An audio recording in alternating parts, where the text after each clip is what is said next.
On my birthday, I found out my wife had cheated. She laughed on the phone while with another man. That morning, I woke up expecting anything to feel different. After all, it was my birthday. For a moment, as my eyes adjusted to the dim light filtering through the curtains, I listened for signs of Eva moving around the house. Maybe she was in the kitchen making coffee. Maybe she had stepped out to pick up breakfast. Maybe, just maybe, she had planned something special. But as the seconds dragged on, all I heard was silence. I reached for my phone on the nightstand, my fingers brushing the cold screen before waking it up. No notifications. No messages. Nothing from Eva. Not even a simple happy birthday, babe. I frowned, sitting up and rubbing the sleep from my eyes. Maybe she was waiting to surprise me later. I tried to shake the unease creeping into my gut. Eva was never the most affectionate or sentimental woman, but forgetting my birthday? That would be a new low. I forced myself out of bed, moving through the bathroom and then the kitchen. The house was empty, quiet, no sign of her, no signs that today was any different from any other day. I checked the dining table, the counters, no gifts, no breakfast, no small gesture of acknowledgement. Nothing. By 9 a.m., doubt had settled in. By noon, irritation took over. By 3 p.m., I couldn't pretend anymore. She had forgotten. I stared at my phone, thumb hovering over the call button. Maybe I should let it go. Pretend it didn't matter. But why should I? This wasn't just any day. This was my day, and my own wife couldn't even be bothered to acknowledge it. Frustration bubbling, I finally hit dial. She picked up after the second ring, her voice casual, almost distracted. Oh, hey, what's up? I blinked, stunned. What's up? That's how she answered. Not even a hint that she knew what today was. I swallowed the anger rising in my throat. Are we still doing dinner? There was a long pause, followed by an exaggerated sigh. Oh, honey, I should have told you earlier I have more important plans tonight. My grip tightened around the phone. More important plans. I forced myself to breathe evenly, my voice calm even as my insides twisted. More important than my birthday? Then she laughed, an easy, dismissive laugh, like I was being childish over something ridiculous. Don't be so dramatic. We can do something next weekend, okay? I stared at the phone in disbelief, feeling something inside me crack, a strain that had been stretched too far for too long finally snapping. Before I could respond, I heard it, a man's voice in the background. Then Eva's laughter, light, teasing. Save me some dessert, she said, her voice soft, familiar, warm. My breath caught in my throat. My stomach twisted painfully. It was subtle, but unmistakable the way she spoke to him, the effortless ease in her tone. Whoever he was, she was far too comfortable with him. I swallowed back the rising bile in my throat. Don't jump to conclusions, I told myself. Maybe it was just a coworker, a friend, maybe it was nothing. But deep down, I knew better. It wasn't nothing. Eva hadn't just forgotten my birthday. She had chosen to spend it with someone else. And worse, she didn't even care enough to hide it. I didn't even have the strength to argue. She knew exactly what she was doing, and she simply didn't care. So I hung up. I stared at my phone, at the empty screen, at the complete lack of anything resembling love or care from the woman I had married. I could sit there, miserable, spending the night drowning in frustration, replaying her words over and over again in my mind. Or I could do something about it. That's when an idea formed, slow and cold, tugging a small smile to my lips. If she didn't care about my birthday, then maybe I should celebrate it with people who actually did. I grabbed my keys, my phone, and my jacket. Eva had made her choice. Now it was my turn to make mine. I sat in my car for a while, holding the steering wheel. The silence around me felt thick and suffocating, just like the emptiness Eva left in our marriage. I could have stayed home, filled with bitterness and anger. I could have let her ruin the rest of my day. But not this time. I took a deep breath and pulled out my phone, scrolling through my contacts until I landed on the one person who had always been there for me. Mason. The moment I pressed call, he picked up. Liam, birthday boy finally decided to check in, huh? His voice was full of warmth. I exhaled, shaking my head. Yeah, listen, you busy tonight? Busy? Bro, I was about to call you. Julie's been baking all day, hoping you'd stop by. You better not tell me you're stuck with Eva tonight. I let out a dry, humorless laugh. Eva's got more important plans. There was a pause, then Mason scoffed. Of course she does. Man, I swear, I don't know how you deal with that woman. I clenched my jaw, trying to shove down the resentment bubbling inside me. I don't either, Mason. Then stop dealing with her and get your butt over here. We'll give you the birthday you deserve. For the first time that day, I smiled. The drive to Mason and Julia's house felt strangely freeing. With every mile I put between myself and Eva, it felt like I was reclaiming a part of myself, choosing to be with people who truly cared. By the time I pulled into their driveway, the weight on my chest had started to lift. The front door swung open before I even knocked. There he is. Mason grinned, pulling me into a tight hug and clapping my back. Birthday boy's finally here. Julia appeared behind him, smiling warmly as she wiped flour from her hands. We were starting to think Eva kidnapped you. I forced a laugh as I stepped inside. I think we both know she wouldn't waste the effort. Mason and Julia exchanged a glance, but didn't push. Instead, Julia motioned toward the dining table, where a beautifully decorated cake sat. In chocolate frosting, it read "Happy Birthday, Liam," surrounded by candles. For a moment, I just stood there, staring. It wasn't some grand or expensive gift, nothing extravagant, but it was thoughtful, and that meant more than anything Eva had ever given me. "Come on, sit down," Julia said warmly, nudging me toward the table. "We made all your favorites." I glanced at the spread: steak, mashed potatoes, roasted vegetables, fresh bread, the kind of meal someone who truly knew me would make. A lump formed in my throat as I sat down. As we ate, something stirred inside me, something I hadn't felt in a long time: belonging. Mason's parents, who had always treated me like family, were there, laughing and swapping stories. His younger brother teased me about getting older, while Julia made sure my plate was never empty. It was simple. It was warm. It was everything my marriage had been missing.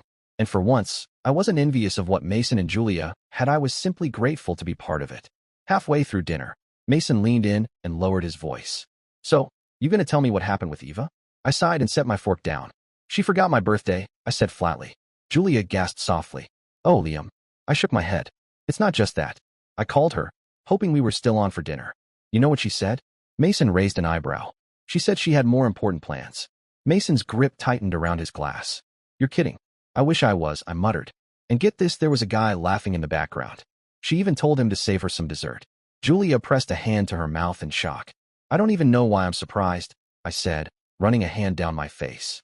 "She's been like this for years. Even the bare minimum is too much effort for her." Mason exhaled sharply, shaking his head. "Man, you deserve way better than that." I forced a smile. I'm finally starting to see that. As the night went on, the warmth of their company slowly replaced the anger and resentment I had carried all day. Later, Julia lit the candles on my cake, and everyone sang loudly and terribly off-key, but it was perfect. When it came time to blow out the candles, I hesitated. In the past, my birthday wishes had been simple: success, happiness, stability. But this year, I wished for something different: clarity, strength, the courage to stop settling, to finally walk away from someone who didn't love me. After dinner, as we sat around laughing and reminiscing, I pulled out my phone. The screen was still blank. Eva hadn't sent a single message. I shouldn't have been surprised, but it still hurt. Almost without thinking, I opened my camera and snapped a photo. The table, the cake, the drinks, the smiling faces. I posted it with a caption: "Huge thank you to my real family for making my birthday special. Grateful to be surrounded by people who actually care." I hit send before I could second-guess myself. Mason glanced over my shoulder, read the caption, and let out a low whistle. "Damn, that's a bold move." I smirked. She made her choice, now I was making mine. The second my post went live, I felt a shift inside me. This wasn't about revenge. It wasn't about making Eva jealous. It was about reclaiming my own life. For years, I had convinced myself that things would eventually get better, that if I just tried harder, gave more, endured more, she would finally love me the way I deserved. But tonight made me face what I had been too scared to admit. I didn't need Eva. I already had people who loved me. And for the first time in years, I felt free. The first thing I noticed when I woke up the next morning was how light I felt. Not physically, my body still ached from laughing too hard at Mason's jokes and eating way too much of Julia's home-cooked food. But emotionally, mentally, there was no longer that heavy weight pressing on my chest. I had expected to wake up drowning in regret over my post, worried that maybe I had been too bold, that I should have kept things private. Instead, when I rolled over and glanced at my phone on the nightstand, I didn't feel an ounce of regret. I felt satisfaction. I grabbed my phone and unlocked it. That's when I saw it. My screen was flooded with notifications. At first, I thought it was just Mason and Julia tagging me in pictures from last night, maybe a few birthday wishes from people I hadn't talked to in years. But then I saw her name. "Eva, what is this post, Liam?" "Eva, are you serious right now?" "Eva, you better pick up your damn phone." I stared at the messages, my pulse steady, unbothered. So, she had seen it. I almost laughed at how predictable she was. Scrolling further, I noticed 5 missed calls from her, all within a span of 20 minutes. Then another text. "Eva, you're making me look bad." And there it was. Not "I'm sorry I forgot your birthday." Not "I feel terrible for hurting you." Not "I want to fix this." Just her bruised pride. She didn't care about me. She cared about appearances. I smirked, shaking my head. This was the woman I had spent the last few years with, selfish, inconsiderate, and so obsessed with appearances she was more upset about how things looked than what she had actually done. My phone buzzed again and again. I didn't answer. She could wait. By noon, I was sitting in Mason's kitchen, sipping coffee while Julia hummed in the background, flipping pancakes. "You're way too relaxed for someone whose phone's been ringing nonstop for an hour," Mason mused, leaning against the counter. I chuckled, setting my cup down. "She's mad." Julia glanced over her shoulder. "Let me guess, not because she forgot your birthday, but because she looks bad?" I pointed at her. "Bingo." Mason scoffed. "Classic." I shrugged. "Let her be mad. I don't care anymore." Mason grinned. "That's exactly the energy you need to keep." Just then, my phone buzzed again. This time, I picked it up not to answer, but to read the newest message. "Eva, you better pick up, Liam. I'm coming over." I let out a slow breath, shaking my head. "She's on her way." Julia groaned, turning off the stove. "Oh, do you want us to make up an excuse to get rid of her?" Julia asked. I shook my head. "No, I think I want to hear what she has to say." Mason smirked. "This should be good." 30 minutes later, there was a loud, angry knock at the door. Mason and I exchanged a glance before he stretched lazily. "Want to make her wait?" he teased. I chuckled. "No need. I already won." I walked to the door, took a deep breath, and opened it. Eva stormed in like she owned the place, her heels striking the floor with sharp, angry clicks. She looked furious, her cheeks flushed, her eyes blazing with a mix of embarrassment and rage. "We need to talk. Now." I leaned casually against the doorframe, crossing my arms. "Go ahead. Talk." Her gaze flickered around the room at Mason lounging on the couch, Julia watching from the kitchen, and the leftover decorations from last night's real celebration. She hated it. She hated seeing that I had moved on, even for a night. Lifting her chin, she tried to compose herself. "Not here. Come outside." I smirked. "No thanks. Say what you need to say right here." Her jaw tightened. "Liam, you have no idea how many people have seen that post." I raised an eyebrow. "Couldn't care less." Her hands clenched into fists. "You're embarrassing me." I tilted my head. "Oh, and how do you think I felt when my own wife ignored my birthday and spent the night with another guy?" Silence. She shifted uncomfortably, her eyes darting away. "That's not," she started, but I cut her off, my voice calm and even. "That's exactly what happened. And now that people are calling you out, you care, but not because you regret what you did. You just don't like how it looks." She glared at me. "You're acting like a child." I shrugged. "Call it whatever you want. It's still the truth." Her lips curled into a sneer, her tone sharp. "You're going to regret this, Liam." I smirked. "Oh yeah? And what exactly am I supposed to regret?" She stepped closer, lowering her voice. "Your finances. Your stability. Everything we built together." And that's when it hit me. She wasn't threatening to leave. She was threatening to destroy me financially. I stared at her for a long moment, then burst out laughing. She scowled. "What's so funny?" Wiping a tear from my eye, I said, "You actually think I need you?" Her face twisted with desperation. "Oh, you'll come crawling back," she hissed. I stepped in closer, my voice low and firm. "No, Eva, I won't." For a long moment, she stood there fuming. Then, remembering she had an audience, she turned to Mason and Julia, forcing a bitter, tight smile. "I see what's happening here," she said coldly. "You're filling his head with nonsense." Julia crossed her arms. "Liam is a grown man. You just don't like that he's finally standing up to you." Eva's nostrils flared as she turned back to me, her voice softening. "Liam, I'm your wife." I met her gaze. "No, Eva. You're just the person I legally share a last name with. Nothing more." Her face twisted in rage. "You think you can replace me?" I shrugged. "If the shoe fits." For the first time, I saw it, fear flashing in her eyes. She was losing control. Without another word, she spun on her heel and stormed toward the door. But before leaving, she turned and shot me one last, venomous glare. "This isn't over," she spat. I smirked. "It is for me." With that, she slammed the door behind her. The moment the door shut, the room fell into a heavy, charged silence, the air buzzing like static before a storm. I let out a slow breath, running a hand through my hair. "She's gonna come back," Mason muttered, taking a sip of his beer. "That woman's got more fight in her than a rabid dog." Julia shot him a disapproving look, but I couldn't help smirking. He wasn't wrong. "She can come back all she wants," I said, stretching my arms over my head. "I'm done entertaining her nonsense." Julia sighed. "I just don't get it. How does someone ignore their husband's birthday and then have the nerve to show up acting like you're the problem?" "Because Eva's never wrong," I said dryly. "At least not in her own mind." Mason shook his head. "You handled that like a champ, man. The way you didn't even flinch." I would have lost my temper the second she started crying about her reputation. I chuckled, but there was no real humor in it. Inside, I wasn't even angry anymore, just disgusted. Eva had made it crystal clear where I stood in her life. Now it was my turn to decide where she stood in mine. Before I could say anything else, my phone buzzed on the table. I already knew who it was. Mason raised an eyebrow. She's not done, huh? I sighed, picking up my phone. Nope. A text flashed across the screen. Eva, open the damn door, Liam. I blinked, then glanced toward the window. Sure enough, there she was standing on the porch, arms crossed, foot tapping, wearing the expression of a woman who refused to be ignored. Julia let out a low whistle. She's really not letting this go. Mason smirked. Well, this just got interesting. I stood up, exhaling. Might as well get this over with. The moment I opened the door, Eva shoved past me, marching into the house like she still had any right to be there. We need to talk, she snapped, spinning around to face me. I shut the door behind me and leaned against it, arms crossed. Oh, I think we already did. Her eyes flashed. You think you're being cute? You think embarrassing me is funny? I tilted my head. I think it's funny that you think you're the victim in all this. She let out a frustrated breath. Liam, this little tantrum of yours needs to stop. I chuckled. That's rich coming from the woman who tracked me down just to throw a fit in someone else's house. Her jaw clenched. That post you made, take it down. I smirked. No. Her lips twisted into a sneer. You're making this worse for yourself. I raised an eyebrow. Am I? Yes, she snapped, her voice sharp and dripping with barely concealed rage. You're acting like a bitter child because I had other plans. I pushed off the door, stepping closer to her. You forgot my birthday, Eva, I said, my voice calm, almost too calm. And when I called you, hoping we still had plans, you brushed me off. You laughed at me, told me something else was more important.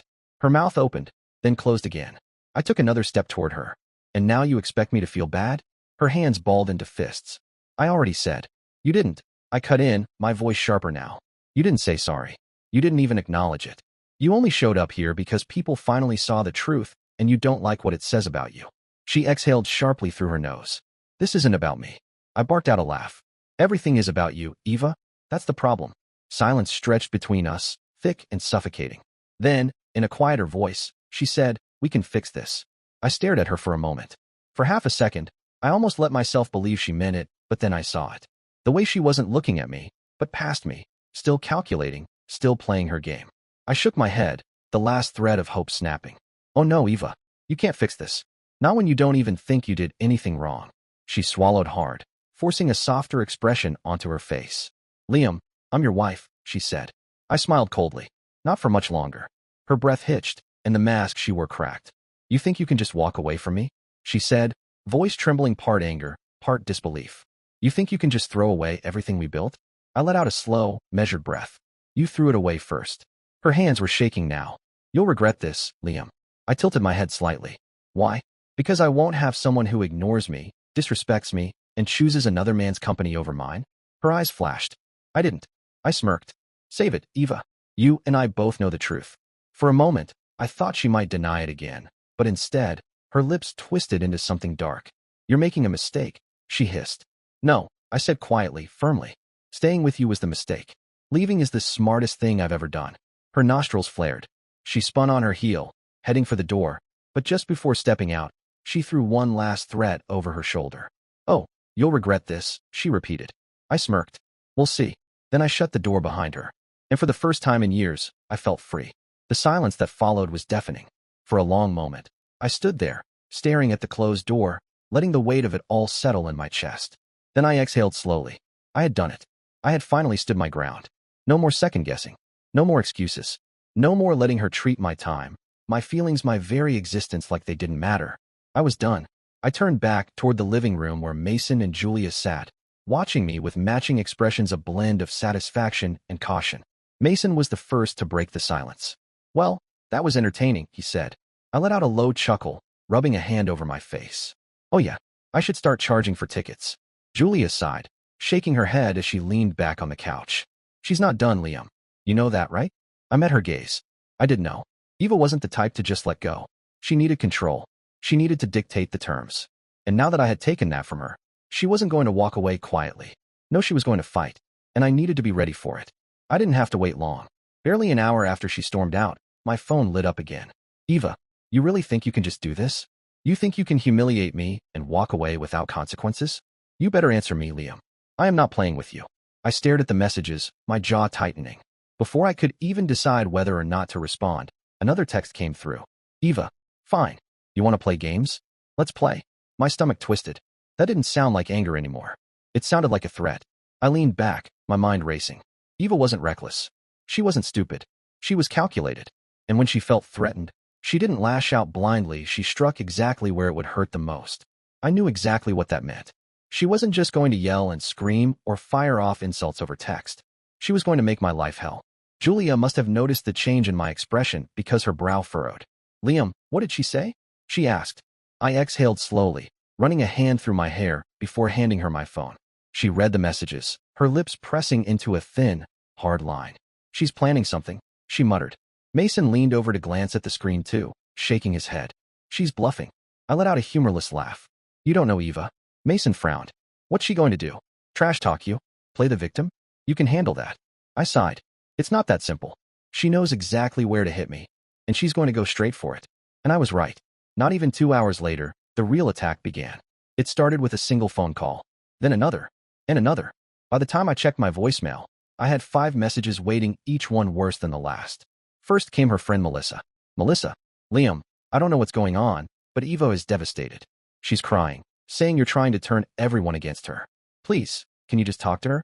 Then her mother. Her mother. Liam, I don't know what you said to my daughter, but this is unacceptable. I raised her better than to be with a man who humiliates her publicly. Call her and fix this. Then my boss, Che. Liam, Eva reached out to me. She mentioned you're dealing with some personal matters. I just want to make sure everything's okay. Let's talk first thing Monday. I froze. She had gone after my job. Julia's head snapped toward me as she saw the color drain from my face. Liam? She asked urgently. I clenched my jaw, pressing play on the final voicemail, the worst one yet. It was Eva herself. Eva, you wanted a war, Liam? Fine. Let's have a war. You don't get to just walk away. You don't get to humiliate me and think there won't be consequences. I spent years building our life. You think you can just throw that away? I will take everything from you. Watch me. Then a click and silence. I set my phone down, every muscle in my body tense. Mason let out a low whistle. Damn, she really went nuclear. Julia's expression hardened. She's trying to isolate you. Make you look like the bad guy. I nodded slowly. Yeah, she's trying to control the narrative before I can. And it was working. If she had already contacted my boss, there was no telling how far she would go next. Would she drain our bank account? Get people at work to turn against me? Start spreading lies? No, she wouldn't even have to lie. All she had to do was twist the truth just enough to make me look like the villain. She'd play the heartbroken wife, tell everyone I had been distant, neglectful, cold. She would paint herself as the woman who had fought to save our marriage, while I would be the one who had heartlessly walked away. And because Eva was charming, because she had spent years carefully crafting her image, people would believe her. I took a slow, steady breath. Liam, Julia's voice cut firmly through my spiraling thoughts. I looked up at her. You need to get ahead of this, she said. Mason nodded in agreement. She's moving fast. You need to move faster.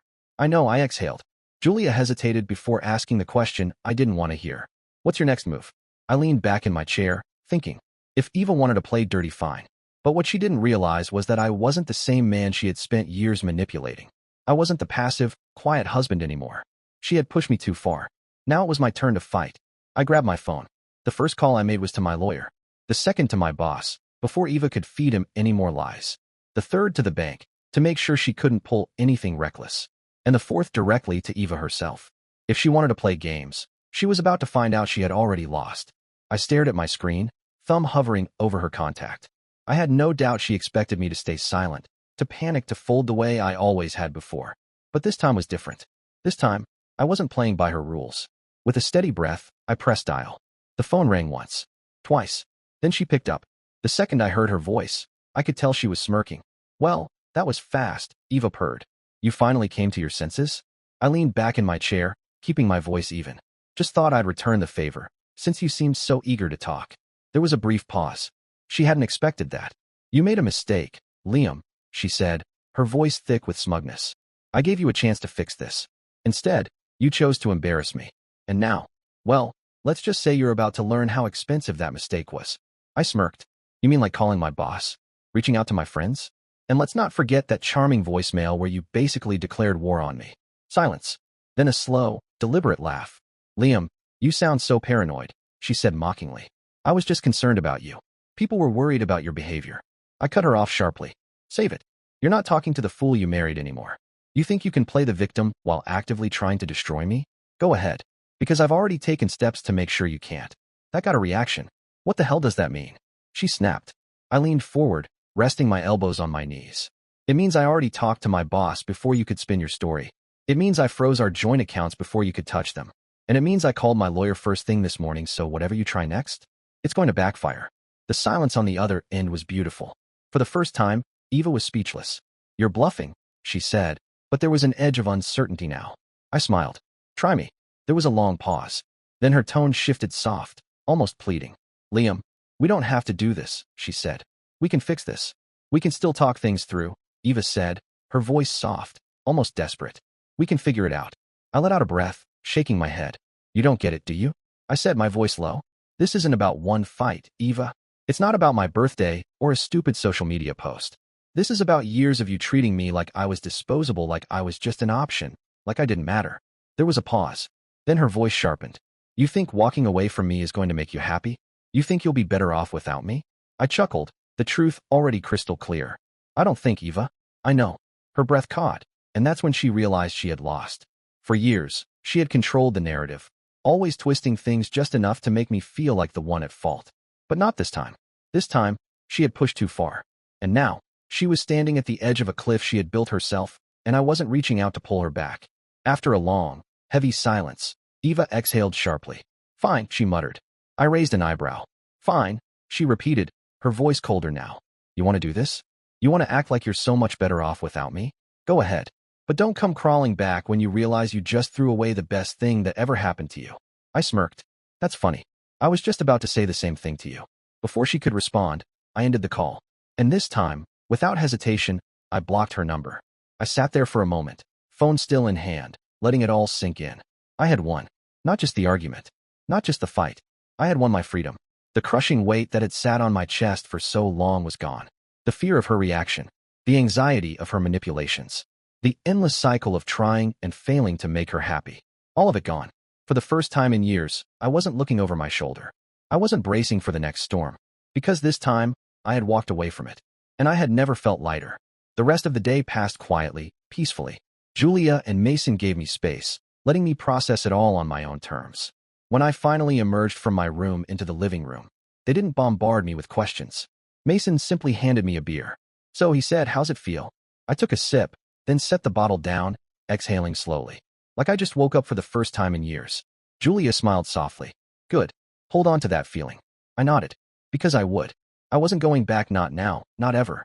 That night, lying in bed and staring up at the ceiling, I thought about all the years I had wasted trying to be enough for someone who was never satisfied. All the times I had second-guessed myself, bent over backwards, only to be met with indifference. And for the first time, I realized something important. I had been so focused on fixing a marriage that wasn't worth saving that I had forgotten about myself. But not anymore. Now I was free. Free to start over. Free to rebuild. Free to finally be happy. I closed my eyes, breathing in the quiet. And for the first time in a long, long time, I didn't feel alone. I felt at peace. The next few days passed in a blur. After Eva's final message and my decision to sever all ties, I thought things would settle down. I thought the silence, the peace I had longed for would be enough to let me breathe, to finally exhale without the constant pressure of walking on eggshells. But I was wrong. When I woke up on the third morning after the argument, the silence felt heavy. Eva had been quiet for too long, and as I went through my day, coffee, emails, a quick workout to clear my mind, and a late lunch with Mason, I couldn't shake the feeling that something was off. There was tension in the air, and a strange feeling in my stomach. I couldn't quite figure out what it was, but I knew something was about to happen. I had always known Eva, always understood the way she worked. When she was backed into a corner, she didn't stay quiet. I just didn't expect it to happen so soon. It was around 4 p.m. when the first sign of trouble arrived. I had just wrapped up a meeting with one of my clients and was heading out the door when my phone buzzed. I didn't recognize the number, but something in the back of my mind, something familiar, told me I needed to answer. I hesitated before picking up, holding the phone to my ear. And there she was, Eva. But this time, her voice wasn't filled with anger or bravado. This time, it was desperate. Liam, please just listen to me, she said, her voice shaky, almost broken. I froze, caught off guard by the sudden shift. I had prepared myself for more threats, more games, more of the same manipulative tactics I'd been enduring for years. But this was different. I clenched my jaw, fighting the urge to react. I knew this was part of her game. She was trying to get me to lower my guard, to appeal to whatever sympathy I had left. But I wasn't falling for it. What's going on, Eva? I asked, keeping my tone calm and controlled. She sighed, the sound filled with frustration. I don't know what's happening, Liam. I need you to understand. I didn't mean for things to get this far. I never thought you'd actually leave. I thought we could fix things. I stayed silent, waiting for the other shoe to drop, because I knew it was coming. And sure enough, it didn't take long for it to hit. You've ruined everything, Liam, she snapped, her voice shifting between defeat and rage. I've been trying to hold it all together, but now I have no choice. You've pushed me too far. I felt a chill crawl up my spine. I knew this wasn't an empty threat. This was her final move. You've made this worse than it needed to be, she continued, her words trembling with barely contained fury. I've tried to be patient. I've tried to be understanding. But you don't get to walk away from me like this. You don't get to just throw everything away. My heart pounded in my chest. I could hear it in her voice, the real desperation. The desperation of a woman who was losing control for the first time. I didn't feel anger. I felt something else. A strange sense of clarity. This was it. This was the final desperate attempt I had been waiting for. Eva was trying to regain the upper hand, but this time, I wasn't the one she could manipulate. She was alone in this, and she didn't know how to handle it. I leaned against the table, taking a slow, steady breath before speaking. You're right, Eva. You've ruined it. Not just for me, but for us. You pushed me to this point. This isn't some petty fight. This is the end. There was a long pause, and then her voice came through, barely a whisper, almost too soft to hear. Please, Liam. The rawness in her voice caught me off guard, and for a moment, I almost felt the pull of empathy. But just as quickly, the feeling faded because I knew what she was doing. This wasn't a confession or remorse, it was manipulation. She had lost, and now she was desperate. I shook my head, speaking slowly and deliberately. You don't get to play the victim, Eva. You had your chance, and you blew it. She didn't respond immediately, but when she did, her voice was louder, more forceful, more commanding. Fine, she snapped. But don't say I didn't warn you. I'll make sure you regret this. You'll see. Everyone will know the truth about you. I knew exactly what she was threatening, spinning the story, telling people I had abandoned her, that I had walked away from our marriage for no reason other than my own selfishness. I knew she would try to turn everyone against me if she could, but this time, I wasn't going to let her. I took a deep breath, holding my ground. Go ahead, do your worst. But just know this is on you. I hung up before she could say another word. As the call ended, a strange sense of calm washed over me. I had expected the desperation in her voice to make me hesitate, to make me second-guess my decision, but instead, it only strengthened my resolve. This was over. I wasn't going to let her pull me back into the same cycle. Eva could threaten me, smear my name, destroy my reputation, and try to turn people against me, but I was done. I had already made my choice, and nothing, not even her, could change that. The moment I hung up, a strange sense of finality settled over me. I had expected to feel regret, relief, maybe even guilt, but instead, all I felt was clarity. For the first time in years, I wasn't waiting for her next move. I wasn't chasing her approval, trying to fix a marriage that had been broken from the start. No, this time, I had taken control, and it was her who was now spiraling, panicking, and losing. I wasn't the desperate one anymore. Eva was. But I knew her. I knew she wouldn't lose without trying to drag someone down with her. And I had a feeling she was about to make one final move. I just didn't know how bad it would be. The answer came 2 days later. I was sitting in my office, catching up on emails, when my phone buzzed with a new notification. At first, I ignored it. Then another came through, and another. My brow furrowed as I unlocked my phone. It was my work group chat, and the messages were coming in fast. Bell Worker 1. Did you see Eva's post? Coworker 2. WTF. Man, is this real? Coworker 3. Liam, this is brutal. I frowned, my stomach twisting as I scrolled down. And then I saw a long, dramatic Facebook post written by none other than Eva herself, with the caption, "The truth about my husband, Liam." I inhaled sharply. I knew she would pull something like this, but I hadn't expected her to go public. Taking a deep breath, I clicked on the post and began reading. For years, I gave my heart to a man who never truly loved me. I was a devoted wife, always putting his needs first, always sacrificing to make him happy. But some people don't know how to appreciate what they have. Liam walked out on our marriage without warning, no explanation, no effort to fix things. One day, he decided I wasn't good enough for him anymore, and now he's making me out to be the villain while he plays the victim. I won't stay silent. People deserve to know the truth about who Liam really is. And then the comments began flooding in. It was like watching a wildfire spread. People who had no idea what had really happened were offering their sympathy, calling me out, and accusing me of being a heartless husband. Random commenter 1. I can't believe he did that to you. You deserve so much better, Eva. Random commenter 2. Typical man, runs away when things get tough. I hope you get everything in the divorce. Random commenter 3. Liam, if you're reading this, you should be ashamed of yourself. I let out a slow breath. I should have been furious. I should have been shocked, but all I felt was exhaustion. This was so typical of Eva. She couldn't control me anymore, so now she was trying to control the narrative. She wanted sympathy. She wanted validation. She wanted people to see me as a monster, not a man who had spent years being neglected and disrespected. Honestly, I didn't care what her friends thought, but when I started seeing familiar names in the comments, mutual friends, family members, coworkers, that's when the real anger hit. Eva wasn't just attacking me personally. She was going after my reputation, and that was something I couldn't ignore. I leaned back in my chair, exhaling. Mason had warned me this would happen. Julia had predicted it perfectly. Yet seeing it unfold in real time was still something else. I didn't have to think about what I needed to do next. Eva had just made a critical mistake. She thought she was in control of the story. She thought I would stay silent. She thought she could keep twisting the truth because she knew I wouldn't fight back. But she was wrong. I was done letting her win. That night, I made a decision. If Eva wanted to play dirty, fine. But I wasn't going to fight on her level. No long emotional posts, no desperate attempts to prove my innocence, just one simple, devastating move. I logged into my account and wrote a single post. There are always two sides to every story. And for those who actually know me, you already know the truth. But if you don't, maybe it's time you start asking Eva the right questions.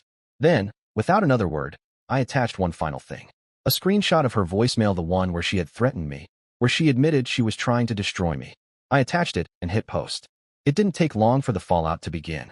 Less than an hour later, my phone exploded with notifications. Some people immediately deleted their comments on Eva's post. Others messaged me privately apologizing for believing her lies. And then there were the ones who went back to her post, demanding answers. Commenter 1. Eva, care to explain this voicemail? Commenter 2. So you were lying the whole time? Commenter 3. Wow, the audacity. And Eva? She panicked. She tried to delete her post, tried to play the victim again, but it was too late. The truth was out, and the final blow had landed. That night, for the first time in years, I slept peacefully because I knew one thing for certain. Eva had just lost everything, and I had finally won. The morning after I dropped the final blow, I woke up to an eerily quiet phone, no missed calls, no texts, no notifications. It was almost unsettling. For days, Eva had been relentless, threatening, manipulating, playing the victim in every way she knew how. But after last night, after I posted the voicemail and the truth began to spread, she had gone completely silent. And that told me everything. She wasn't just losing control, she had already lost it. I exhaled, rubbing a hand over my face as I sat up in bed. My mind felt clearer than it had in years, but there was still a lingering tension in my chest. I knew Eva. She was like a wounded animal, dangerous, unpredictable, desperate. And even though I had exposed her, even though she had been backed into a corner, I knew this wasn't over, not yet. I made my way to the kitchen, brewing a cup of coffee and letting the aroma fill the air as I tried to gather my thoughts. The moment I took my first sip, my phone buzzed. I glanced at the screen. It was Mason. I answered immediately. Morning. His voice came through the line, amused but cautious. Bro, I think you officially broke your ex-wife. I sighed. What now? Mason let out a low chuckle. She's losing it, man. I woke up to a bunch of messages. Apparently, Eva's been calling everyone, trying to spin some last-minute sob story. I rolled my eyes. Of course she is. She's not getting the reaction she wants, though. His voice held a hint of satisfaction. People are finally seeing her for who she really is. That hit differently. For so long, Eva had been untouchable. She had always been the one in control, the one who dictated how people saw her, how they saw me. But now, people were questioning her, and for someone like Eva, that was worse than losing me. Mason continued. Oh, and you're going to love this. She tried to call Julia last night. I nearly choked on my coffee. Wait, what? Mason laughed. Yeah, I don't know what she was thinking, but she must have thought Julia would take her side or something. Julia shut that down real quick. I smirked. I bet she did. Julia had never liked Eva. She had tolerated her for my sake, but she had always seen right through her games. So what did she say? I asked. Mason sighed. Same old crap. She said you were lying, that she was the real victim, that she didn't mean to hurt you. Blah, blah, blah. I shook my head. Julia, she had laughed in Eva's face and hung up. I chuckled. Remind me to thank her later. Mason hummed. So what's next? You think she'll keep trying, or is she finally going to give up? I leaned against the counter and exhaled. I think she's running out of moves, I admitted. Eva had played every card. She had manipulation, threats, public humiliation, and now that none of it had worked, she was left with nothing. But that didn't mean she wouldn't try one last time. Because if there was one thing I knew for sure, it was that Eva hated losing. I spent most of the day ignoring my phone. I didn't check social media, didn't check my messages. For the first time in a long time, I just focused on myself. I went for a long drive, blasting my favorite music. I stopped at a diner I hadn't been to in years, ordering a meal without worrying about what anyone else wanted. I sat at the park, watching the sunset, feeling at peace in a way I hadn't before. It was strange realizing how much of my life I had spent making room for Eva, prioritizing her over myself. And now that she was gone, I felt lighter, freer, like I could finally breathe. But of course, Eva wasn't the type to let me enjoy my peace for long. At exactly 8 p.m., my phone rang again, and this time it wasn't a random number, it was her. I stared at the screen for a long moment, debating whether or not to answer. Finally, I picked up, but I didn't say anything. I just waited. Eva's voice came through the line soft, broken. "Liam, please don't hang up." I didn't respond. She let out a shaky breath. "Oh, I don't know what to do anymore. I've lost everything. People are turning against me. I don't know how to fix this." I stayed silent because I knew exactly what she was doing. This wasn't guilt. This wasn't remorse. It was self-preservation. She didn't miss me, she missed the control. "I never wanted it to be like this," she whispered. I don't know who I am without you." I let out a slow breath, shaking my head, and finally spoke. "You're going to have to figure that out on your own, Eva." There was silence, then a sharp inhale. "So that's it? You're really done with me?" I smiled, not a cruel smile, not a triumphant one, just a peaceful one. "Yeah, Eva, I am." And before she could say another word, I hung up. This time, I felt nothing at all. That night, I sat outside on Mason's back porch, staring up at the sky. Julia came out, handing me a beer before sitting next to me. She didn't say anything at first, then after a moment, she glanced at me. "You okay?" I took a sip and nodded. "Yeah," I said, and for the first time in a long time, I actually meant it. The morning after I finally cut Eva off, I woke up feeling something I hadn't felt in years: peace. There was no knot in my stomach, no immediate tension in my chest, no urge to check my phone and dread what drama awaited me. For the first time in a long time, my mind was quiet, and I liked it. I lay in bed for a while, staring at the ceiling, letting the stillness settle over me. My body still remembered the exhaustion of constantly trying to keep my marriage from falling apart, the countless nights spent twisting myself into knots, trying to fix something that was never meant to be saved. But now, I had nothing to fix, nothing to chase, nothing to prove, and it was liberating. I let out a slow breath, sitting up and stretching before swinging my legs over the side of the bed. A new day, a fresh start, and for the first time, I was actually excited about what was to come. I spent the morning doing something I hadn't done in years, living on my own terms. I went for a run, feeling my muscles stretch and burn in a way that reminded me that my body was my own again. I wasn't rushing back for anyone, and I wasn't worried about checking in. I was just existing, and that was enough. Afterward, I grabbed coffee at a local cafe, the kind of place Eva would have turned her nose up at, but I didn't care. I sat by the window, sipping my drink, watching the world move around me. For so long, I had been living in her shadow, making sure my actions fit into the image she wanted to maintain. But now, I was just Liam again, no husband role to play, no expectations to meet, just me. And for the first time, that felt like enough. By the afternoon, my phone buzzed with a message from Mason. "Still breathing?" I smirked, typing back, more than ever. His response came immediately. "Good. Get your butt over here. We're celebrating." An hour later, I was sitting on Mason's patio, beer in hand, the warm sun hitting my face as laughter filled the air. It was me, Mason, Julia, and a few of our other close friends, people who had always been in my corner, even when I was too caught up in my marriage to fully appreciate them. Julia clinked her bottle against mine. "You look different," she said, her eyes studying me. I raised an eyebrow. "Different how?" She shrugged. "Lighter. Less trapped." Mason smirked. "Yeah, man. It's like you finally took off a 100-pound backpack. You realize you used to look miserable all the time, right?" I chuckled, shaking my head. "I wasn't that bad." They exchanged a look, and Julia snorted. "Liam, you were literally that bad." I sighed, taking a sip of my drink. "Well, not anymore." Mason raised his bottle. "To that, my friend." We clinked glasses, and for the first time in a long time, I truly felt like I was where I belonged. As the evening wore on, I found myself thinking about the future. For so long, my world had revolved around keeping my marriage intact, even when I knew deep down that it was doomed. But now I had options. Maybe I'd start traveling again, go to the places I had always wanted to see but never could, because Eva had always found a reason to say no. Maybe I'd pick up my old hobbies, the things I had let slip away because I was too caught up in trying to make someone else happy, who was never satisfied. Or maybe I'd just enjoy this simple, quiet freedom for as long as I needed to. No rush, no pressure, just me, figuring out what made me happy. And that, in itself, was more than enough. Later that night, after everyone had left and it was just me and Mason sitting outside, he leaned forward, resting his elbows on his knees. "So you think she's really done?" I exhaled, staring up at the night sky, a sigh escaping. "I don't know, but I do know one thing." Mason raised an eyebrow. "What's that?" I met his gaze, my voice steady. "It doesn't matter anymore." He waited for me to continue, so I did. No matter what Eva does next, no matter what lies she spreads, no matter how many times she tries to reach out, she has no power over me anymore. And that's true freedom. Final thoughts. I lay in bed that night, staring at the ceiling, a soft smile tugging at my lips. For the first time in years, I wasn't dreading tomorrow. I wasn't waking up with that pit in my stomach, wondering what new battle awaited me. I was at peace. Because real love, real happiness, it wasn't about constantly begging someone to care. It wasn't about sacrificing yourself just to keep someone else satisfied. Real love, real happiness, it came from knowing your worth.